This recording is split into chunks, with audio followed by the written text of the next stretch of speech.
Municipal కార్మికుల సమస్యలు పరిష్కారం చేయకపోతే పోరాటం తప్పదని AP municipal workers union AITUC అనుబంధ సంఘ మున్సిపల్ యూనియన్ గౌరవాధ్యక్షులు టి తిరుపతిరావు, ప్రధాన కార్యదర్శి కళ్యాణి అప్పలరాజు ప్రభుత్వాన్ని డిమాండ్ చేశారు. ఈ సందర్భంగా వారు మాట్లాడుతూ శ్రీకాకుళం నగరపాలక సంస్థతో పాటు రాష్ట్రంలో ఉన్న అన్ని నగర పంచాయతీలు, మున్సిపాలిటీలు, మున్సిపల్ కార్పొరేషన్ల పరిధిలో పనిచేస్తున్నటువంటి పారిశుధ్య కార్మికుల యొక్క దీర్ఘకాలిక సమస్యల పరిష్కారం చేయాలని డిమాండ్ చేశారు. చనిపోయిన, రిటైర్మెంట్ అయిన కార్మికుల యొక్క పిల్లలకు ఉద్యోగ ఉపాధి అవకాశాలు కల్పించాలని, రిటైర్మెంట్ బెనిఫిట్స్ ఉద్యోగ విరమణ వయసు 62 సంవత్సరాలకు పెంచి గ్రాట్యుటీ పెన్షన్ ఇవ్వాలని అన్నారు. నగర జనాభాకు అనుగుణంగా కార్మికుల సంఖ్యను పెంచి పనిభారం తగ్గించాలని, పుష్కార్ట్ వెహికల్స్ పనిముట్లు తక్షణమే పంపిణీ చేయాలన్నారు.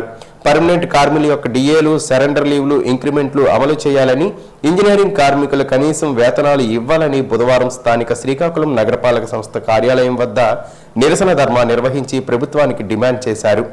ధర్నా అనంతరం మున్సిపల్ ప్రజారోగ్య అధికారి పి సుధీర్ కుమార్ కు సమస్యలతో కూడిన వినతి పత్రం అందజేశారు.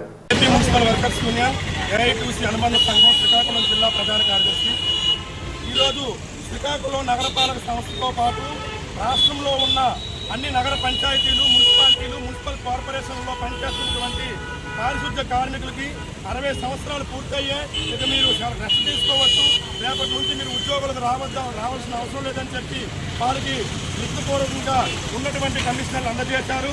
వారి జీవిత కాలంలో వాళ్ళు ఎంతో శ్రమించి వాళ్ళు రిటైర్మెంట్ వయసు వచ్చినప్పటికీ వాళ్ళకి కనీసమైనటువంటి వసతులు కానీ బెనిఫిట్స్ కానీ ఇవ్వకుండా ఈరోజు వారి యొక్క భవిష్యత్తుని, వారి యొక్క కుటుంబాలని ప్రభుత్వం రోడ్డును పడేయడం చాలా అన్యాయం అని ఏఐటీసీగా ప్రశ్నిస్తూ ఉన్నాం. అదే సందర్భంలో ఎవరైతే మున్సిపల్ కార్మికులు రిటైర్మెంట్ అయ్యారో వారి యొక్క పిల్లలకి ఉద్యోగ ఉపాధి అవకాశాలు కల్పించాలి, 2 లక్షల రూపాయలు గ్రాట్యుటీ ప్రకటించాలి. అదేవిధంగా కనీసం ఒక 5,000 రూపాయలు పింఛన్ ఇచ్చి వారి కుటుంబాన్ని ఆదుకోవాలి.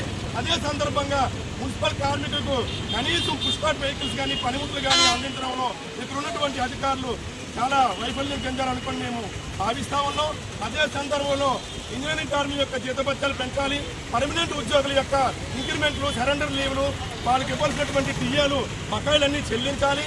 అదే సందర్భంగా నగర విస్తీర్ణంగా అనుగుణంగా కార్మికుల యొక్క సంఖ్యను పెంచి కార్మికులపై పనిభారాన్ని తగ్గించాలని ఈ సందర్భంగా మేము ప్రభుత్వాన్ని, ఇక్కడ ఉన్నటువంటి అధికార యంత్రాంగాన్ని ప్రశ్నిస్తున్నాం.